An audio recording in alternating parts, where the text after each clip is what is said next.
Praise Lord. ഇതിൽ ദൈവാനുഭവം കിട്ടുന്നത് ബോധ്യം കൊണ്ട് മാത്രമാണ്. ഞാൻ ദൈവത്തിൻ്റെ മുമ്പിലാണ്. എൻ്റെ അന്വേഷണം ഇവിടെ വെച്ച് തീരെയാണ്. എനിക്ക് ആവശ്യമുള്ളതെല്ലാം ഞാൻ ചോദിക്കുന്നതിന് മുമ്പ് തന്നെ ദൈവത്തിന് അറിയാം. അതുകൊണ്ട് ദൈവം എന്നെ ഇങ്ങോട്ട് വിളിച്ചുകൊണ്ട് വന്നിരിക്കുന്നു. സന്തോഷമായിരിക്കുക. ഉടമ്പടി എപ്പോഴും സന്തോഷമായിട്ടിരിക്കേണ്ട ഒരവസ്ഥയാണ്. അത് ഒരു വിളിയാണ്. അത് സങ്കീർത്തനം 105:3 പറയുന്നത് നമ്മൾ ഉടമ്പടിയിലായിരിക്കുമ്പോൾ എപ്പോഴും സന്തോഷമായിരിക്കുക. എന്തുകൊണ്ടാണെന്ന് നമ്മൾ ദൈവത്തിൻ്റെ ആണ് എന്നുള്ള ഒരു ബോധ്യത്തിലാണ് എപ്പോഴും സന്തോഷമായിട്ടിരിക്കേണ്ടത്. ഉടമ്പടി എടുക്കുമ്പോൾ നമ്മൾ ദൈവത്തിൻ്റെ സ്വന്തമാകും. ഉടമ്പടിയിൽ ഈ ലോകത്തിൽ നമുക്ക് മിക്കവാറുമുള്ള പ്രശ്നങ്ങളെല്ലാം, നമ്മളെ ഉൾക്കണ്ടെല്ലാം ഒരു 4 കാര്യത്തിനെ കുറിച്ച് എപ്പോഴും ഉൾക്കണ്ട. ഒന്ന്,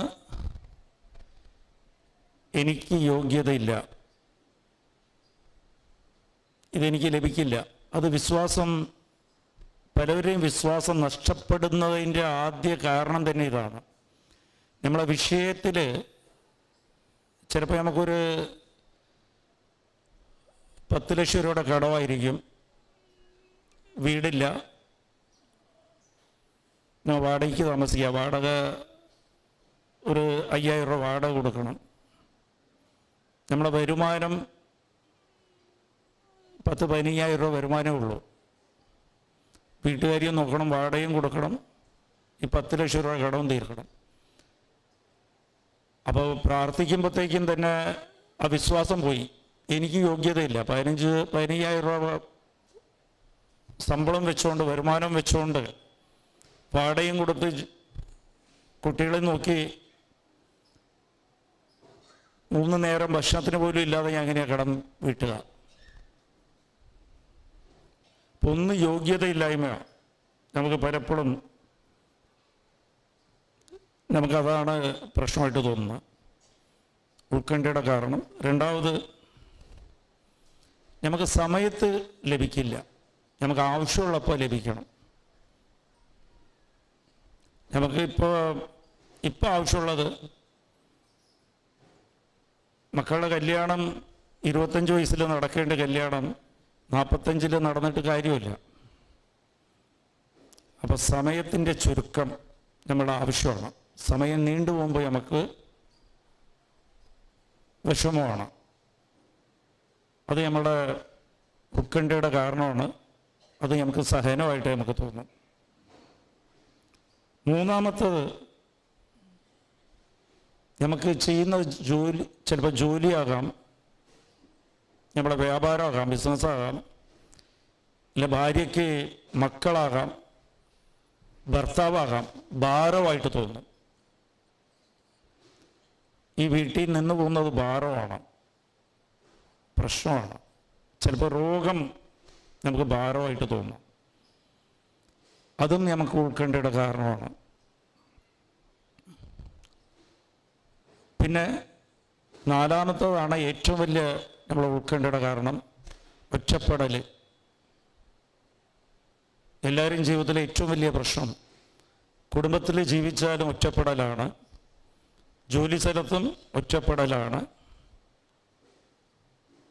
അതുപോലെ എവിടെ ആരും എന്നെ മനസ്സിലാക്കുന്നില്ല, ഞാൻ തനിച്ചാണ്, എൻ്റെ വിഷമം ആരും മനസ്സിലാക്കുന്നില്ല, എന്നെ സഹായിക്കാൻ ആരുമില്ല. അപ്പോൾ ഉടമ്പടി നമുക്ക് വാഗ്ദാനം ചെയ്യുന്നത്, നിൻ്റെ ഈ 4 പ്രശ്നം, നമ്മളെ എല്ലാ പ്രശ്നത്തിലും നമ്മൊന്ന് ആലോചിച്ച് നോക്കി കഴിഞ്ഞാൽ ഈ 4 അടങ്ങിയിരിക്കുള്ളൂ. നിൻ്റെ എന്ത് വിഷമമുണ്ടെങ്കിലും, എന്ത് സഹനം ഉണ്ടെങ്കിലും ഈ 4 കാര്യം ഞാൻ പറഞ്ഞതിൽ അടങ്ങി നിൽക്കുന്ന. ഉടമ്പടി ദൈവം നമുക്ക് വാഗ്ദാനം ചെയ്യുന്നത് ഈ 4 കാര്യം തന്നെയാണ്. നിനക്ക് നിൻ്റെ യോഗ്യത ആവശ്യമില്ല, ദൈവത്തിന് യോഗ്യതയുണ്ട്, എൻ്റെ കൃപ മാത്രം മതി. അത് ആദ്യ കാര്യം. നിനക്ക് 50 ലക്ഷം രൂപ കടമുണ്ടെങ്കിലും നിനക്ക് 10,000 രൂപ ശമ്പളം ഉണ്ടെങ്കിലും എനിക്ക് ഈ 50 ലക്ഷം രൂപ കടം തീർക്കാനുള്ള കഴിവുണ്ടെന്ന് അമ്മ വഴി ഈശോ നമ്മളോട് പറയുക. ദൈവത്തോടെ നമ്മൾ ഉടമ്പടി എടുക്കുന്നു.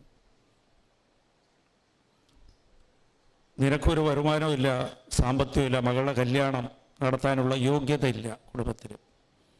അത് ദൈവമാണ് വാഗ്ദാനം തരുന്നത്. ഉടമ്പടി വഴി ഞാൻ നടത്തിത്തരാം. രണ്ടാമത്തത്, അമ്മയോട് ഈശോ വാഗ്ദാനം പറഞ്ഞിട്ടുണ്ട്. ആദ്യം ഈശോ അമ്മ പറഞ്ഞ് വീഞ്ഞ് തീർന്നു പോയി എന്ന് പറഞ്ഞപ്പോൾ സമയമായില്ലെന്ന് പറഞ്ഞ് അമ്മ പറഞ്ഞു ഇതാണ് സമയം, ഇപ്പോഴാണ് സമയം. അപ്പോൾ സമയത്തിനെ ചുരുക്കുന്ന ഒരു വാഗ്ദാനം ഉടമ്പടിയിലുണ്ട്. മൂന്നാമത്തത്, നിൻ്റെ ഭാരങ്ങൾ ദൈവം ഏറ്റെടുത്ത് അത് ഭാരം കുറയ്ക്കും. അത് യെശയ്യാ 43:2 ആ വാഗ്ദാനം കിടപ്പുണ്ട്. നീ കടലിൽ കൂടി നടന്നാലും നീ മുങ്ങിപ്പോവില്ല, തീയിൽ നിന്നാലും പൊള്ളലേക്കില്ല. എന്നുവെച്ചാൽ അത് ഭാരം കുറയ്ക്കുന്ന. തീയൊക്കെ ഉണ്ടാവും ജീവിതത്തിൽ, പക്ഷെ നിനക്ക് പൊള്ളലേക്കില്ല, നിനക്കത് അനുഭവം ഉണ്ടാകില്ല, പൊള്ളുന്ന അനുഭവം ഉണ്ടാകില്ല. എന്ത് വന്നാലും നീ മുങ്ങിപ്പോകില്ല. ഏത് കടൽ നിൻ്റെ ജീവിതത്തിൽ വന്നാലും പുറമേ കാണുന്നവരിക്ക് നീ കടലിലാണ്, കടലിൽ മുങ്ങിക്കൊണ്ടിരിക്കുക, പക്ഷെ നീ മുങ്ങില്ല. അത് വാഗ്ദാനമാണ്. നാലാമത്തെ വാഗ്ദാനം ഉടമ്പടിയിൽ നമുക്ക് കിട്ടുന്നത്, ഞാൻ നിൻ്റെ കൂടെ എപ്പോഴും ഉണ്ടാകും. ദൈവ സാന്നിധ്യം, നീ ഒറ്റയ്ക്ക് ഇല്ല. ഇതുകൊണ്ടാണ് നമ്മൾ സന്തോഷിക്കേണ്ടത്. സങ്കീർത്തനം 105:3 പറയുന്ന പോലെ, ഞാൻ ദൈവത്തിൻ്റെ ആണ് എന്നുള്ളൊരു ബോധ്യത്തിലാണ് ഞാൻ സന്തോഷിക്കേണ്ടത്. എപ്പോഴും നമ്മൾ ദൈവമായിട്ട്, ദൈവത്തിൻ്റെ സ്വകാര്യ വസ്തുവായാണ് ഉടമ്പടി വഴി. ഇത് നമുക്കെപ്പോഴും ആ ഒരു ബോധ്യം ഉണ്ടാകണം. ഇത് ഞാൻ വെറുതെ ഇല്ല. 2015 ഞാനും ജോസഫ് അച്ഛനും വേളാങ്കണ്ണി പോകുമ്പോഴാണ് അമ്മ മാതാവ് ഈ ഉടമ്പടിയെക്കുറിച്ച് പറയുന്നത്. അത് എപ്പോഴും സ്പീച്ചിൽ അച്ഛൻ പറഞ്ഞിട്ടുണ്ട്, ഞാനും പറഞ്ഞിട്ടുണ്ട്. 2015 ഞങ്ങൾ വേളാങ്കണ്ണി പോയിട്ട് വന്നിട്ട് ഉടമ്പടി ഇവിടെ തുടങ്ങിയ കാലത്ത്, ആ സമയത്ത് അമ്മ പറഞ്ഞ ഈ ഉടമ്പടി എന്ന് പറഞ്ഞ് കോൺട്രാക്റ്റ് എന്നാണ് എന്നോട് പറഞ്ഞത്. അത് അച്ഛനോട് പറഞ്ഞ് അത് ക്ലാരിറ്റിയിലേക്ക് വന്നു, ഉടമ്പടിയായിട്ട് മാറി. ആ സമയത്ത് ഞാൻ ഇവിടെ കൗൺസിലിംഗ് ചെയ്യുമായിരുന്നു. ഇവിടെ മുകളിൽ മുറിയാണ് അന്ന്.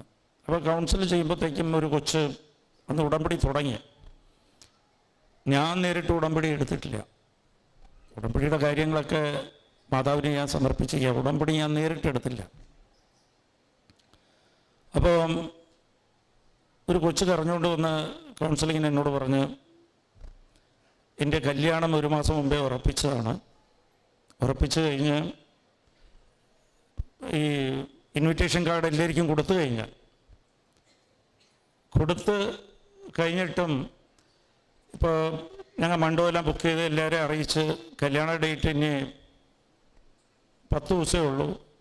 1 മാസമായിട്ട് അവരുടെ വീട്ടുകാരോ അയാളോ ഫോൺ എടുക്കുന്നില്ല. ഞങ്ങൾ പോകുമ്പോൾ വീട് പൂട്ടിയിരിക്കുകയാണ്. അപ്പോൾ എന്ത് ചെയ്യണമെന്നറിയില്ല. ഞങ്ങളാണെങ്കിൽ എല്ലാവരെയും അറിയിക്കുകയും ചെയ്ത് അയാൾ എവിടെ പോയി എന്തായെന്നൊന്നും അറിയുന്നില്ല. അപ്പോൾ ഇതിനെന്ത് മറുപടിയാണ് കൗൺസിലിങ്ങിന് കൊടുക്കേണ്ടത്? 10 ദിവസം ബാക്കിയുണ്ട്. അപ്പോൾ എനിക്ക് പറയാനൊന്നുമില്ല. ഞാൻ പറഞ്ഞ് ഒന്ന് ഒഴിവാക്കി വിടാൻ, ആൾക്കാർ ഇങ്ങനെ കുറച്ച് ക്യൂ ആൾക്കാർ കണ്ടുകൊണ്ടിരിക്കുക. അപ്പം ഇതിന് എന്ത് മറുപടി പറയണമെന്ന് ഞാൻ പറയണൊക്കെ മറ്റുള്ളവർക്ക് കേൾക്കാം. ഞാൻ പറഞ്ഞു, നീ പോയി ഉടമ്പടി എടുക്കുക, പെട്ടെന്ന് പോയിന്ന്. അവൾ ഹൈന്ദവളാണ്. അപ്പോൾ ഞാൻ പറഞ്ഞത് കേട്ടപ്പോൾ അന്ന് ഇത്രയും തിരക്കില്ല. ഇവിടെ നേരെ പോയി ആ ഫോം വാങ്ങിച്ച് എല്ലാം ഫില്ല് ചെയ്ത് ഇത് കുറച്ച് കഴിഞ്ഞപ്പോൾ അവൾ കരഞ്ഞുകൊണ്ട് ഓടി വന്നു. എന്താ സംഭവിച്ചതെന്ന് വെച്ചാൽ ഇവൾ ഫോം വാങ്ങിച്ച് ഫില്ല് ചെയ്ത് ഇവിടെ എണ്ണ ഒഴിച്ച് ആ ഫോം അവിടെ ഇട്ടിട്ട് ആപ്ലിക്കേഷൻ ഇട്ട് നിയോഗം ഇട്ട് അങ്ങോട്ട് കത്തിക്കുമ്പോൾ വിളക്ക് കത്തിക്കുമ്പോൾ ഇവളുടെ മൊബൈലിൽ റിങ്ങടിക്കുക. റിങ്ങടിച്ചിട്ട് നോക്കുമ്പോഴത്തേക്ക് ആ കല്യാണം ഉറപ്പിച്ച ചെറുക്കൻ തന്നെ വിളിക്കുക. അവൻ പറയാണ് ഫോണിൽ കൂടി, എൻ്റെ വീട്ടിൽ അവർ സമ്മതിച്ചില്ല, വീട്ടിൽ അവർ ഭയങ്കര എതിർപ്പാണ്, എന്നാലും കുഴപ്പമില്ല, ആ ദിവസം ഞാൻ ഇറങ്ങി വരും, നമുക്ക് കല്യാണം നടത്താമെന്ന്. Price the Lord. അപ്പോൾ ഇതാണ് ഈ ഉടമ്പടി എന്ന് പറയുമ്പോൾ ദൈവം ആഗ്രഹിക്കുക, നമ്മളുടെ ആഗ്രഹമില്ല. നിങ്ങൾക്ക് തന്നെ നിയോഗം നടത്തി തന്നെ ഒന്നുമില്ല ദൈവത്തിന്, അത് ദൈവം തരെയാണ്, അതൊരു ഫ്രീ ഗിഫ്റ്റായിട്ട്. നിങ്ങൾ ദൈവമായിട്ട് വീണ്ടും അടുക്കണം. നമ്മളെല്ലാവരും ദൈവമായിട്ട് പിരിഞ്ഞിരിക്കുക. അത് റോമ 8-ാം അധ്യായം 9-ാം തിരുവചനം കേൾക്കുമ്പോഴത്തേക്ക് അതിൽ പറയുന്നത്,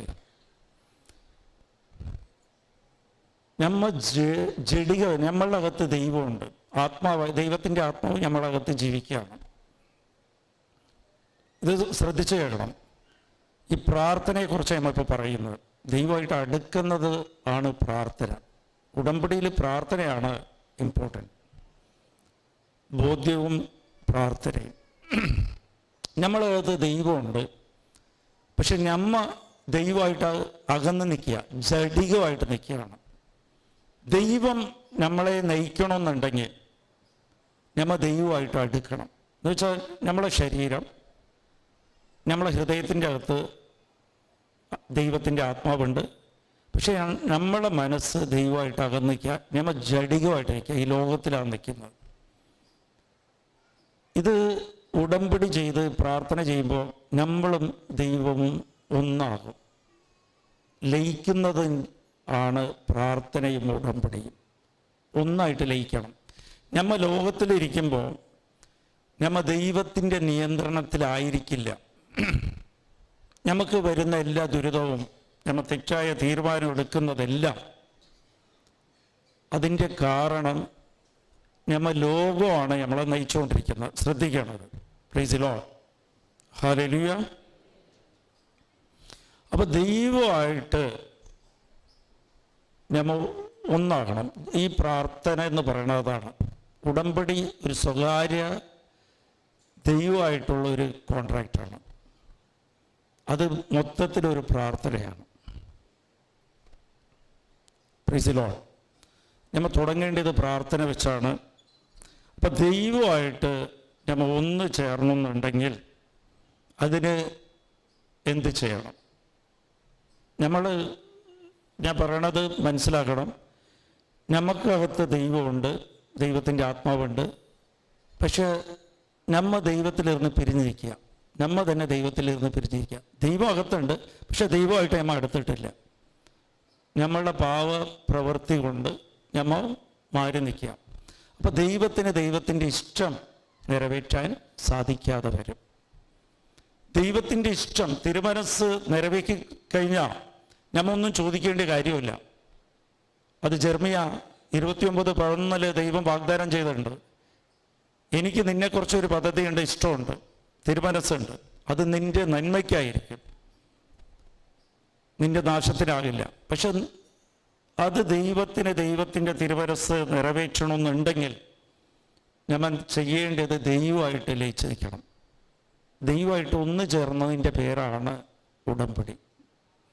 നമ്മൾ ഉടമ്പടി എടുക്കുമ്പോൾ നമ്മളും ദൈവവും ഒന്നാകുകയാണ്.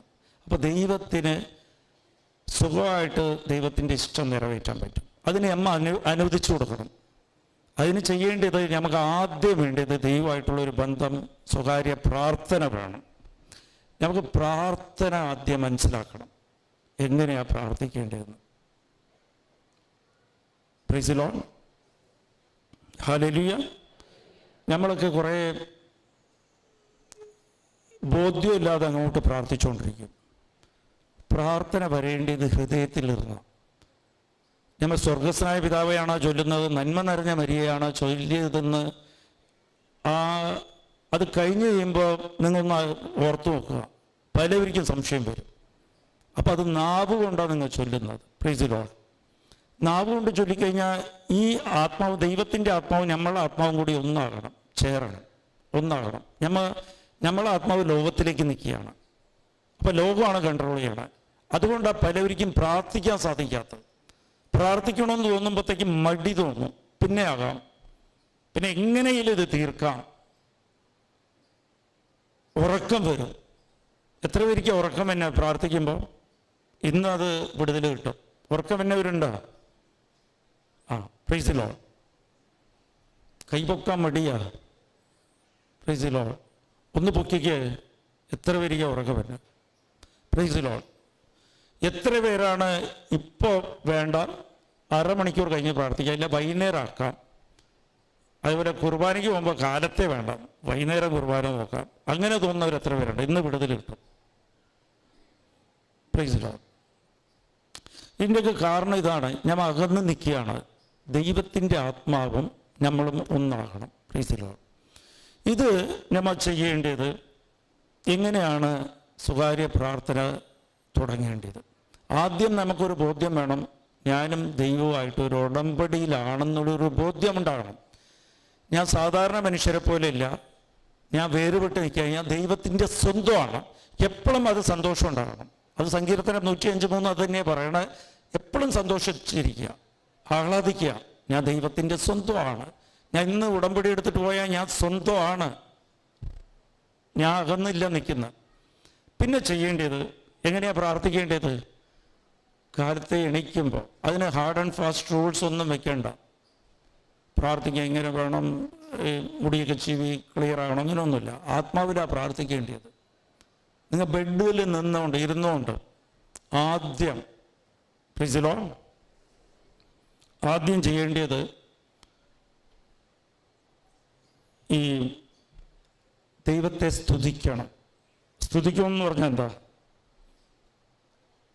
ചെയ്ത എല്ലാ നന്മയ്ക്കും നന്ദി പറയണം. നന്ദി പറയണം എല്ലാ നന്മയ്ക്കും. ഇന്നത്തെ ദിവസം എനിക്ക് തന്നതിന് നന്ദി, ഇന്നത്തെ ദിവസം എനിക്ക് തന്നത് നന്ദി. ദൈവത്തിന് ഒന്നാം സ്ഥാനം കൊടുക്കുന്ന പോലെ എനിക്ക് നല്ല ആരോഗ്യം തന്നത് നന്ദി, ഇന്നലെ എനിക്ക് ഭക്ഷണം തന്നത് നന്ദി, എനിക്ക് കണ്ണിന് കാഴ്ചയുണ്ട് അതിന് നന്ദി. കണ്ണ് കാഴ്ച കുറവുള്ളവർ പറയണം എനിക്ക് കൈ കൊണ്ട് പ്രവർത്തിക്കാൻ സാധിക്കും, കാലുകൊണ്ട് നടക്കാൻ സാധിക്കും, നന്ദി. ഇല്ലാത്തതിനെ കുറിച്ചില്ല പറയേണ്ടത്. Price the Lord. നമുക്കെല്ലാം ഉള്ള പ്രശ്നം എന്താണെന്ന് വെച്ചാൽ ഇല്ലാത്തതിനെ കുറിച്ച് മാത്രം പറഞ്ഞുകൊണ്ടിരിക്കും, ദൈവത്തിനെ ചെറുതാക്കും. Price the Lord. നമ്മളെ പ്രശ്നം പ്രാർത്ഥന എന്ന് പറഞ്ഞാൽ നമ്മൾ വാ തുറന്നു കഴിഞ്ഞാൽ നമ്മൾ പറയുന്നത് കറച്ചല് ദൈവം തന്നത് എല്ലാം പറയും. നിനക്ക് ജീവനുള്ള ഉണ്ടെങ്കിലല്ലേ ബാക്കിയുള്ള ആവശ്യമുള്ളൂ. എനിക്ക് ജീവൻ എന്ന് നിലനിർത്തിയതിന് നന്ദി ദൈവമേ, എനിക്ക് ഇന്നത്തെ ഒരു ദിവസം തന്നതിന് നന്ദി ദൈവമേ. അതാണ് ആദ്യം പ്രാർത്ഥിക്കേണ്ടത്. നമുക്കൊരു ചെറിയ പ്രശ്നം വരുമ്പോഴാണ്, ഒരു തലവേദന വരുമ്പോഴാണ് നമുക്ക് ആ തലയുള്ളത് തന്നെ ഓർമ്മ. എനിക്ക് തലവേദന ഇല്ലാത്തത് നന്ദി, എനിക്ക് ക്യാൻസർ രോഗം ഇല്ലാത്തത് നന്ദി, എനിക്ക് കിഡ്നിയുടെ അസുഖം ഇല്ലാത്തത് നന്ദി. ഇതൊക്കെ വരുമ്പോഴാണ് നമുക്ക് ആ കുറവ് തോന്നുന്നത്. നമ്മൾ എല്ലാ കുറവാണ്. എനിക്ക് കടമായി, അതായി, ഇതായി, എന്ത് തന്നെ വന്നോട്ടെ, ദൈവമേ നീ എൻ്റെ കൂടെ ഉള്ളതെന്ന് നന്ദി ദൈവമേ. Price the Lord. അത് മതി. ഈ ലോകത്ത് എല്ലാം നഷ്ടപ്പെട്ടാലും നീ എൻ്റെ കൂടെ ഉണ്ടല്ലോ. ഫിലിപ്പിയർ 3:8 അതാ പറയണത്. ഈ ദൈവമായിട്ട് നമ്മൾ നോക്കുമ്പോഴത്തേക്കും ഈ ലോകത്തിലുള്ളതെല്ലാം നമുക്ക് ചവറായിട്ടേ തോന്നുള്ളൂ. Praise the Lord. ഒന്നുമില്ല. ആദ്യം അത് ചെയ്യുമ്പോൾ തന്നെ ദൈവത്തിന് ഒന്നാം സ്ഥാനം കൊടുക്കുകയാണ്. Praise the Lord. എൻ്റെ മകന് അവനിക്കെല്ലാം വാങ്ങിച്ചു കൊടുത്ത്, എല്ലാം വാങ്ങിച്ചു കൊടുത്തിട്ട് ആരെങ്കിലും മൊബൈൽ ഓഫ് ചെയ്ത് വെക്കണേ. Price the Lord. ഞാൻ എല്ലാം വാങ്ങിച്ചു കൊടുത്തിട്ടും അവനിക്ക് ആവശ്യമുള്ളതെല്ലാം ഞാൻ വാങ്ങിച്ചു കൊടുത്തു. ഒരു തലേദിവസം പോയിട്ട് ഒരു 10,000 രൂപയ്ക്ക് അവനിക്ക് ഷോപ്പിംഗ് ചെയ്ത് വാങ്ങിച്ചു കൊടുത്തു. ആ സാധനമൊക്കെ അവൻ ശ്രദ്ധിക്കാതെ അടുത്ത ദിവസം കാലത്തെ എണിച്ചിട്ട് ഒറ്റ കരച്ചിൽ, എനിക്ക് 50 പൈസയുടെ ഒരു മിഠായി വാങ്ങിക്കണം പറഞ്ഞിങ്ങനെ കരഞ്ഞുകൊണ്ടിരുന്ന കരച്ചിലും കംപ്ലൈൻറ്റും കുറ്റം പറച്ചിലും ആണെങ്കിൽ നമുക്ക് എന്ത് ഫീൽ ചെയ്യും? എനിക്ക് അതിനേക്കാളും വലുത് വാങ്ങിച്ചു കൊടുത്തിട്ടില്ലേ, ഇത്രയും ചെയ്തിട്ട് അതൊന്നും കണ്ണി കാണാതെ ഇവൻ ഈ 50 പൈസയുടെ കാര്യത്തിനാണല്ലോ എന്നോട് ചോദിച്ചുകൊണ്ടിരിക്കുന്നത്. അപ്പം ദൈവത്തിന് പറയാൻ കുറേ കാര്യമുണ്ട്. നിനക്ക് ഞാൻ തന്നെ ഉണ്ട്, നിനക്ക് നല്ലൊരു കുടുംബത്തിനെ തന്നിട്ടുണ്ട്, നിനക്ക് ഞാൻ ആലോചിച്ച് നോക്കുമ്പോൾ രോഗം തന്നിട്ടില്ല, നിന്നെ ഞാൻ സംരക്ഷിച്ചിട്ടുണ്ട്. അപ്പോൾ ഇതെല്ലാം പറഞ്ഞു എനിക്ക് സംരക്ഷണം നൽകിയതിന് നന്ദി. അത് പറഞ്ഞ് പ്രാർത്ഥിക്കണം. എന്നിട്ട് കുറേ കാര്യങ്ങൾ നമുക്ക് അനുഭവം ഉണ്ടാവും, അതെല്ലാം ഓർത്തെടുത്ത് ദൈവത്തോട് പറയണം. Price the Lord. രണ്ടാമത് നമ്മൾ ചെയ്യേണ്ടത് സമർപ്പണമാണ്. സമർപ്പണം നമ്മുടെ ശരീരത്തിനെ സമർപ്പിക്കണം, പിന്നെ കുടുംബത്തിനെ സമർപ്പിക്കണം, കൂട്ടുകാരെ സമർപ്പിക്കണം. ഞാൻ ആരെല്ലാമായിട്ടാണ് ഇന്ന് ഇടപെടാൻ പോകുന്നു അവരെല്ലാം സമർപ്പിക്കണം. നമ്മുടെ ബിസിനസ്സിനെ സമർപ്പിക്കണം, ജോലി ചെയ്യുന്ന ജോലിയെ സമർപ്പിക്കണം, യാത്രയെ സമർപ്പിക്കണം, വാഹനത്തെ സമർപ്പിക്കണം, പിന്നെ നമ്മൾ കഴിക്കുന്ന ഭക്ഷണത്തെ സമർപ്പിക്കണം.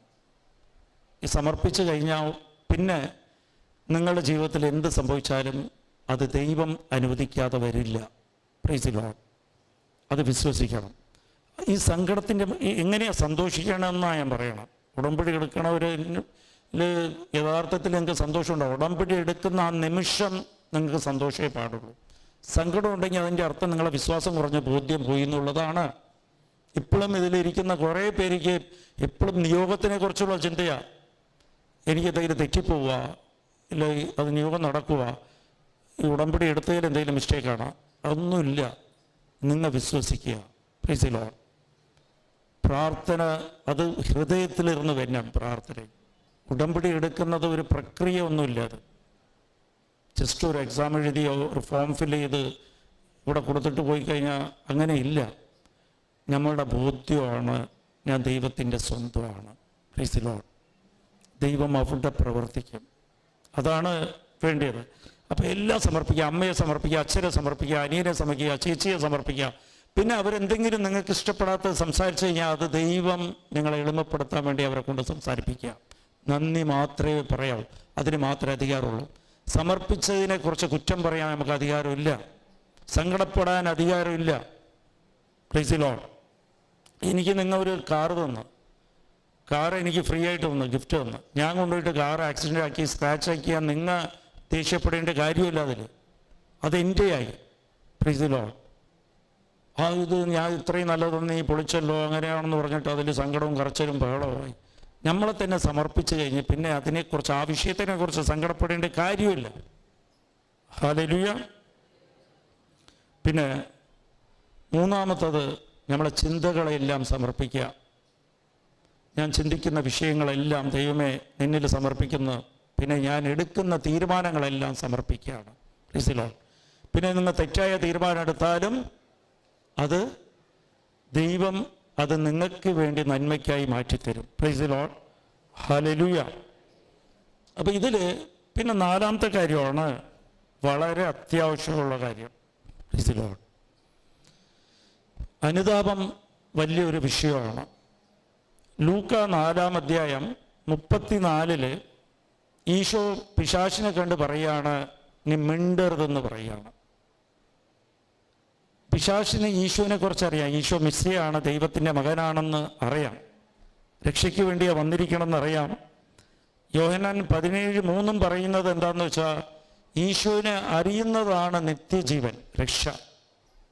പക്ഷെ പിശാചിന് എന്താ രക്ഷ കിട്ടാത്തത്? പിശാചിനെ അറിയായിരുന്നു ഈശോ ദൈവത്തിൻ്റെ മകനാണ്, മിശിഹാണെന്ന് അറിയാം. പക്ഷേ ഈശോ പറയാൻ നീ മിണ്ടരുതെന്ന് പറയാം. മിണ്ടരുതെന്ന് പറഞ്ഞാൽ നമ്മളോടും പലവരോടും നമുക്ക് മിണ്ടാൻ പറ്റാത്തത്. ദൈവം മിണ്ടരുതെന്ന് പറഞ്ഞാൽ പ്രാർത്ഥിക്കാൻ തടസ്സമാണ്. നമുക്ക് പ്രാർത്ഥിക്കാൻ സാധിക്കാത്തത് മിണ്ടരുതെന്ന് ഈശോ പറഞ്ഞു വെച്ചിട്ടുണ്ട്. അതിൻ്റെ കാരണം എന്താ? നമുക്ക് ഈശോനെ അറിയാം, പിശാചിന് ഈശോനെ അറിയാം. പക്ഷെ പിശാചിനോട് ഈശോ മിണ്ടരുതെന്ന് പറഞ്ഞ് ഇത് തന്നെയാണ് കാനാക്കാരി സ്ത്രീയോട് സംഭവിച്ചത്.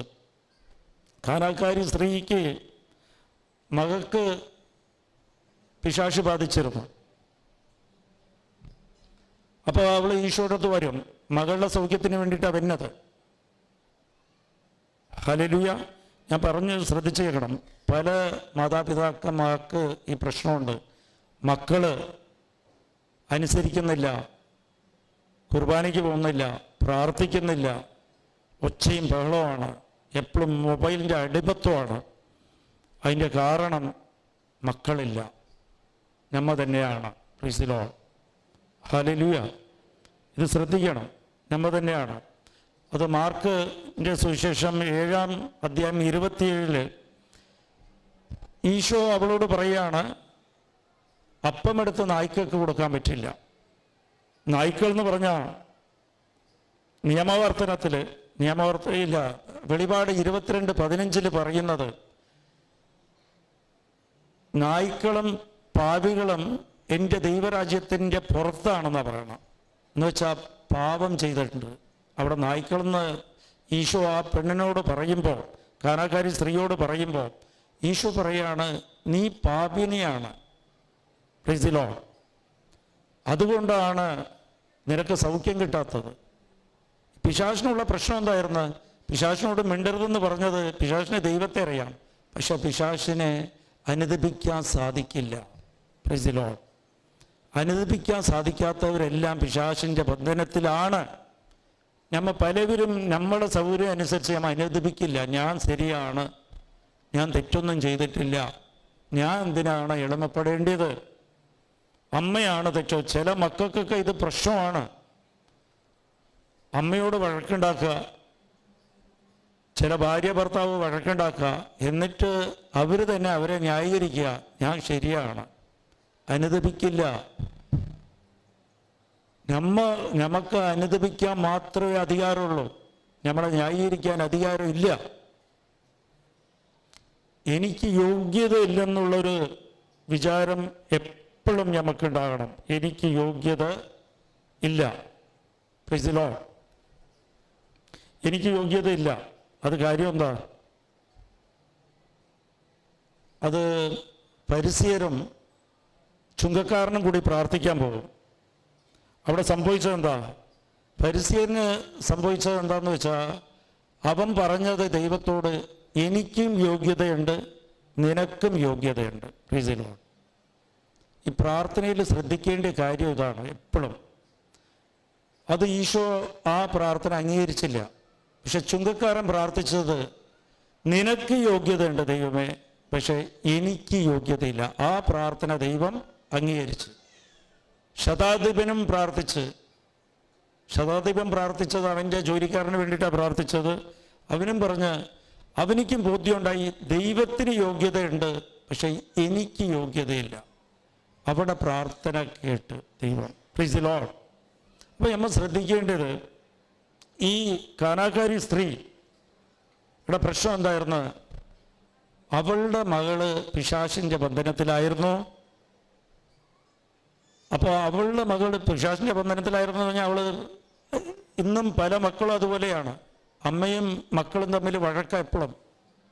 വലിച്ചെറിയുക, കേൾക്കില്ല, മുറി അടച്ചിരിക്കുക, ഫോണും വെച്ച് ഇങ്ങനെ ഇരിക്കുക, അതെല്ലാം പിശാചിൻ്റെ ബന്ധനമാണ്. പക്ഷെ ഈശോ മകളെയില്ല കുറ്റപ്പെടുത്തിയത്, അമ്മേനെയാണ് കുറ്റപ്പെടുത്തിയത്. അമ്മയോട് പറഞ്ഞത്, മക്കളുടെ അപ്പം എടുത്ത് നായ്ക്കൾക്ക് കൊടുക്കാൻ പറ്റില്ല, നിനക്ക് കൊടുക്കാൻ സാധിക്കില്ലെന്ന്. അപ്പം അവൾ എന്താ ചെയ്തത്? അവൾ അപ്പം പറഞ്ഞത്, ദൈവമേ, താഴെ കിടക്കുന്ന അപ്പം, മിച്ചം വന്ന അപ്പം എനിക്ക് മതി. Price the Lord. ബാക്കി വരുന്നത് എനിക്ക് മതി. Price the Lord. അതാണ് എളിമപ്പെട്ട് അനുദപിക്കുന്നത്.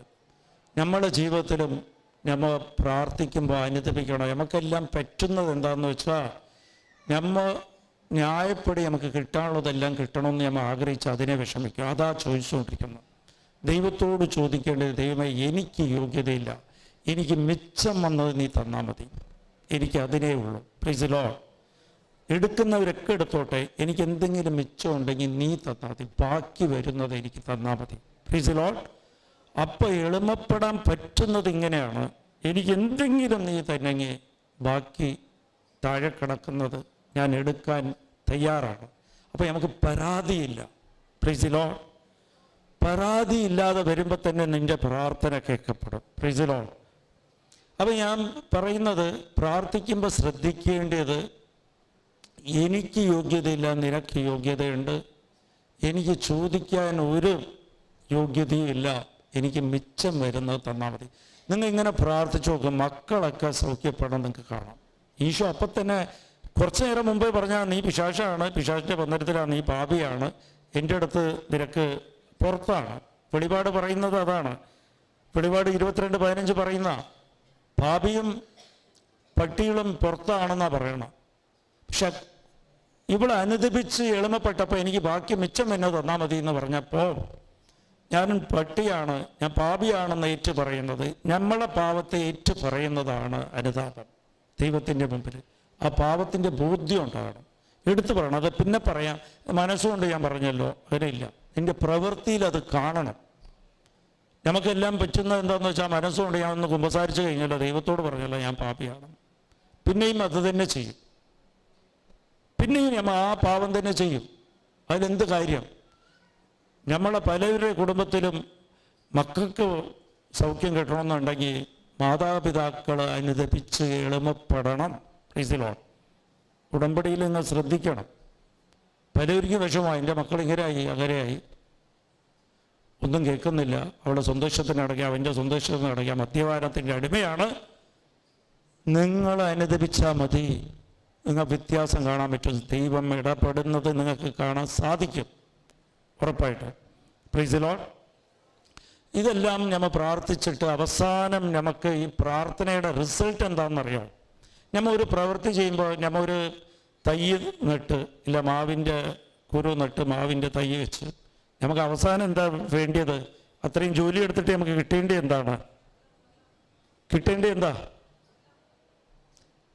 പരിശുദ്ധാത്മാവിൻ്റെ ഫലങ്ങളാണ് ദൈവം ആഗ്രഹിക്കുന്നത്. നീ പ്രാർത്ഥിച്ചു കഴിഞ്ഞാൽ നിന്നിൽ പരിശുദ്ധാത്മാവിൻ്റെ ഫലം ഉണ്ടാകണം. പരിശുദ്ധാത്മാവിൻ്റെ ഫലം എന്തൊക്കെയാണ്? ഗലാത്യർ 5:22. അത് മനസ്സിലാക്കേണ്ടത് പരിശുദ്ധാത്മാവിൻ്റെ എപ്പോഴും ശ്രദ്ധിക്കണം. എന്നിലിരുന്ന് ഈ കാര്യങ്ങൾ മാത്രമേ പുറത്തു വരാവൂ. നിങ്ങൾ ഇന്ന് കാലത്തെ പ്രാർത്ഥിച്ചിട്ടുണ്ടെങ്കിൽ, ഉടമ്പടിയിലുണ്ടെങ്കിൽ നിങ്ങളെ തിരിച്ചറിയണം. എനിക്ക് മനസ്സിലായത് ഉടമ്പടി എങ്ങനെയാണ്? ഈ മുഷിഞ്ഞ വസ്ത്രവും നല്ല ലോണ്ടറി പോയിട്ട് വന്ന വസ്ത്രവും തമ്മിൽ ഒരു വ്യത്യാസം ഉണ്ടാകുമല്ലോ. അപ്പോൾ നമ്മളെ കാണുമ്പോൾ നമ്മളിപ്പോൾ അലക്കിയെടുത്ത വെളുത്ത വസ്ത്രമായിട്ട് കാണണം. കൂട്ടത്തിൽ കാണുമ്പോൾ ഉടമ്പടി എടുത്തവരെല്ലാം നല്ല വെളുത്തിരിക്കുന്ന ലോണ്ടറി പോയിട്ട് വന്നുള്ള വസ്ത്രം പോലെ ആയിരിക്കണം അവർ. ഈ ഉടമ്പടി എടുക്കാത്തവർ മുഷിഞ്ഞിരിക്കുന്നതായിട്ടാണ് ഞാൻ പറയണതെല്ലാം വ്യത്യാസം ഉണ്ടാകും. ഈ ലോകത്തിൽ കുറച്ച് കാലം കഴിയുമ്പോൾ നോക്കിയോ, നിങ്ങളെ കാണുമ്പോൾ തന്നെ ആൾക്കാർക്ക് മനസ്സിലാവും നീ ഉടമ്പടിയിലാണ്. ഉടമ്പടിയിലുള്ളവർ ഈ പ്രാർത്ഥന ചെയ്തു കഴിഞ്ഞാൽ അവസാനം ഈ കെമിസ്ട്രിയിലൊക്കെ ഉണ്ട്, ഈ സാധാരണ കെമിക്കൽ റിയാക്ഷൻ കഴിഞ്ഞ് കഴിഞ്ഞാൽ അതിൻ്റെ പ്രൊഡക്റ്റ് കിട്ടണം. പ്രൊഡക്റ്റ് 2 രാസവസ്തുക്കൾ ചേർക്കുമ്പോഴത്തേക്ക് അതിൻ്റെ പ്രൊഡക്റ്റ് കിട്ടും, റിസൾട്ട് കിട്ടും. അപ്പോൾ അതുപോലെ നമ്മൾ പ്രാർത്ഥിച്ചു കഴിഞ്ഞാൽ, ഉടമ്പടി എടുത്തു കഴിഞ്ഞാൽ നിങ്ങളെ വ്യത്യാസത്തിൽ കാണേണ്ടത് അപ്പോൾ ദൈവം കൂടുതൽ പ്രവർത്തിക്കും. ദൈവം നിങ്ങളെ സ്വന്തമാകും. പരിശുദ്ധാത്മാവിൻ്റെ ഫലം പുറപ്പെടുവിക്കണം. ഫലം എന്തൊക്കെയാണ്? ആദ്യം സന്തോഷം വെച്ചെടുക്കുക. 3 തിരിക്കുക. സന്തോഷം ഉണ്ടെങ്കിൽ സമാധാനം ഉണ്ടാകും. സമാധാനം ഉണ്ടെങ്കിൽ ക്ഷമയും ഉണ്ടാകും. സമാധാനമുള്ളവരെപ്പോഴും ക്ഷമയോടെ ഇരിക്കും. എന്ത് തന്നെ ആരെന്ത് പറഞ്ഞാലും മിണ്ടില്ല, തിരിച്ച് മിണ്ടില്ല. Praise the Lord. എപ്പോഴും സന്തോഷവും. നിൻ്റെ അടുത്ത് എന്ത് തന്നെ സംഭവിച്ചാലും ഞാൻ ദൈവത്തിൻ്റെ ആണല്ലോ, ദൈവത്തിനറിയാം. ദൈവം അനുവദിച്ചിട്ടുള്ളത് ഈ സഹനം ദൈവത്തെ എന്നിൽ വെളിപ്പെടുത്താൻ വേണ്ടിയിട്ടാണ്, ഞാൻ വഴി എന്നെ സാക്ഷിയായിട്ട് മാറ്റാൻ വേണ്ടിയിട്ടാണ്. എന്നിട്ട് ദൈവം ഇതെല്ലാം തിരിച്ചു തരും, അതിനേക്കാളും ഇരട്ടിച്ച് തിരിച്ചു തരും. Price the Lord. അപ്പോൾ അത് എങ്ങനെയാന്ന് വെച്ചാൽ ഫലം എന്താണ്? ആദ്യം സന്തോഷം, രണ്ടാമത്തത് സമാധാനം. എപ്പോഴും സമാധാനത്തിലിരിക്കുക.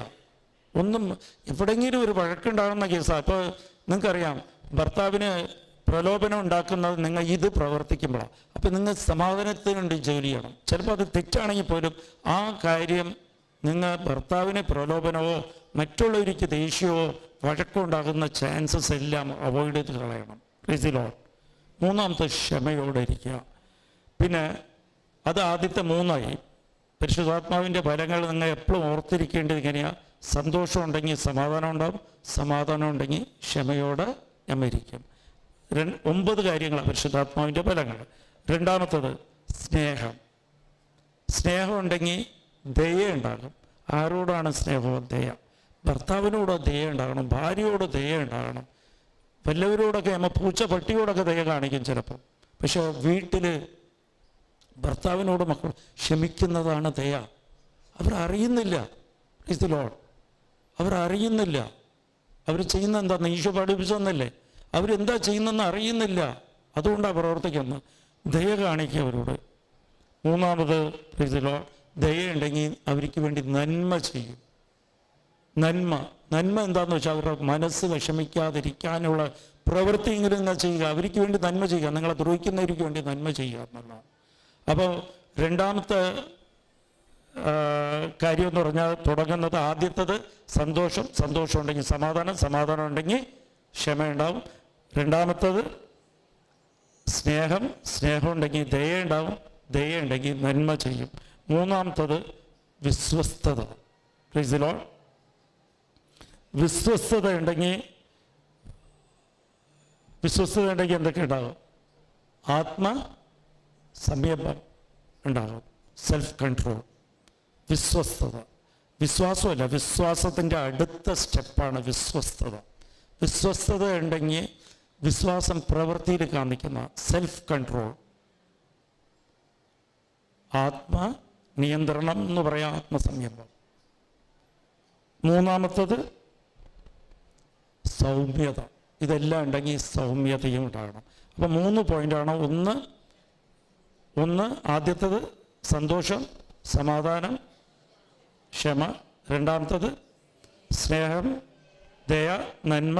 മൂന്നാമത്തത് വിശ്വസ്തത, ആത്മസംയമനം, പിന്നെ സൗമ്യത. ഇത്രയും കാര്യം നിങ്ങൾ കാണുമ്പോൾ, ഉടമ്പടിയിലുള്ളവർ കാണുമ്പോൾ ഇത്രയും കാര്യം ഉണ്ടാകണം. ഇതായിരിക്കണം നിങ്ങളെ ലക്ഷ്യം. ഇത് നിങ്ങൾ ഉടമ്പടിയൊക്കെ പ്രവർത്തിച്ച് കുറേ ഹാൻഡ് വർക്കും റൈറ്റിങ്ങിൽ എഴുതി ഇവിടെ ഫോമൊക്കെ കൊണ്ടുവന്ന് അത്രയും ദൂരം യാത്ര ചെയ്ത് വന്ന് മെഴുതിരി കത്തിച്ച് ഈ പ്രദക്ഷിണ പ്രാർത്ഥന ചൊല്ലി അതെല്ലാം ചൊല്ലുമ്പോഴും നിങ്ങളിലേക്ക് വളർന്നു വരേണ്ടത് ഇതാണ്. Price the Lord. ഇത് സംഭവം എന്താ? ദൈവ സാന്നിധ്യം നിങ്ങൾക്ക് അറിയാൻ പറ്റും. ഇപ്പോൾ ഈ ഞായറാഴ്ച എൻ്റെ പ്രാർത്ഥന കൃപാസനത്തിൻ്റെ തന്നെ കോയമ്പത്തൂർ പ്രാർത്ഥനയുണ്ട്. അവിടെ ഞാൻ സ്പീച്ച് കൊടുത്തുകൊണ്ടിരിക്കുമ്പോൾ, ഈ ആഴ്ചയില്ല, 2 ആഴ്ച മുമ്പ് ഞാൻ സ്പീച്ച് കൊടുത്തുകൊണ്ടിരിക്കുമ്പോൾ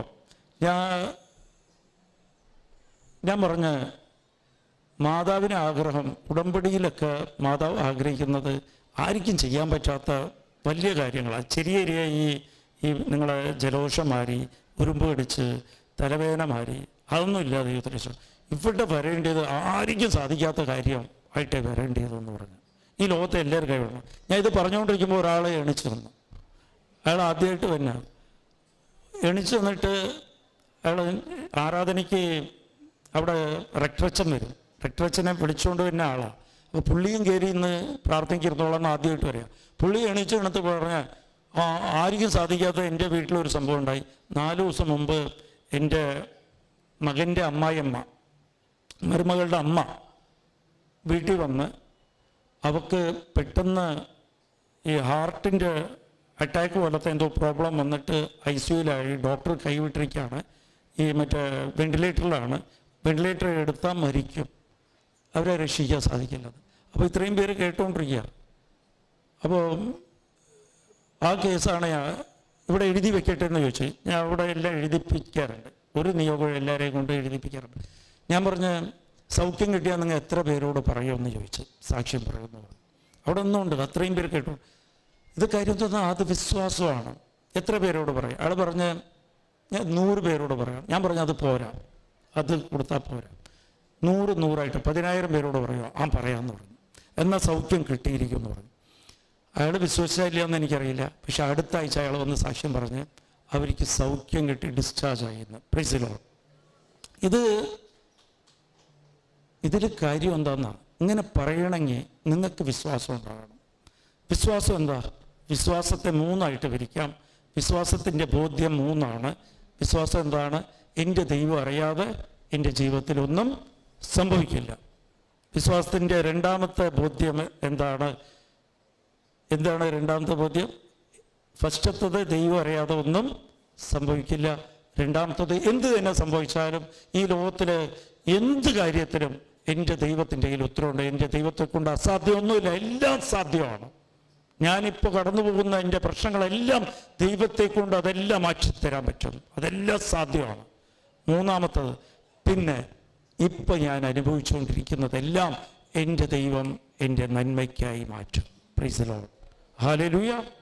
ഈ ഒരു ബോധ്യം എപ്പോഴും എഴുതി വെച്ചോ. ഞാൻ എപ്പോഴും സന്തോഷമായിട്ടിരിക്കേണ്ട കാര്യം, ഇപ്പോൾ എനിക്ക് വന്നിരിക്കുന്ന പ്രശ്നം, ഞാൻ അനുഭവിച്ചുകൊണ്ടിരിക്കുന്നത് എൻ്റെ ദൈവം അറിയാതെ എൻ്റെ ജീവിതത്തിൽ വരില്ല. ദൈവം അനുവദിച്ചെന്ന, ദൈവം അനുവദിച്ചെങ്കിൽ അതിൽ ഒരു നന്മയുണ്ട്. രണ്ടാമത്തത്, എൻ്റെ ദൈവത്തെ കൊണ്ട് എല്ലാം സാധിക്കും. മൂന്നാമത്തത്, ഇത് ഇപ്പോൾ ഞാൻ അനുഭവിക്കുന്ന ഈ പ്രതികൂല സാഹചര്യം എൻ്റെ നന്മയ്ക്കായി മാറ്റും. Price the Lord, hallelujah. എൻ്റെ ജീവിതത്തിൽ പല പ്രശ്നങ്ങളുണ്ടായിരുന്നു. ഞാൻ കൃപാസനത്തിൽ വരുമ്പോൾ ബിഗ് സീറോ ആയിരുന്നു പ്രശ്നങ്ങൾ. അവിടെ പോയ കേസ്, ഇവിടെ പോയ പ്രശ്നം, ബിസിനസ്സെല്ലാം പൊളിഞ്ഞ്, കടബാധ്യത എല്ലാം. പക്ഷെ ഇതെല്ലാം ദൈവം അറിഞ്ഞുകൊണ്ട് എന്നെ ഇങ്ങോട്ട് വിളിപ്പിച്ചതാണ്. എന്നിട്ട് എൻ്റെ ദൈവത്തെ കൊണ്ട് എല്ലാം സാധിക്കും. ഇതെല്ലാം തിരിച്ചു മാത്രമല്ല, അതിൻ്റെ എത്രയോ ഇരട്ടിപ്പിച്ച് തന്ന്, പിന്നെ ഇതിൻ്റെ നന്മയ്ക്കായി മാറ്റിയത് നിങ്ങളുടെ മുമ്പിൽ ഞാൻ ദൈവവചനം പറഞ്ഞുകൊണ്ടിരിക്കുന്ന. Price the Lord, hallelujah.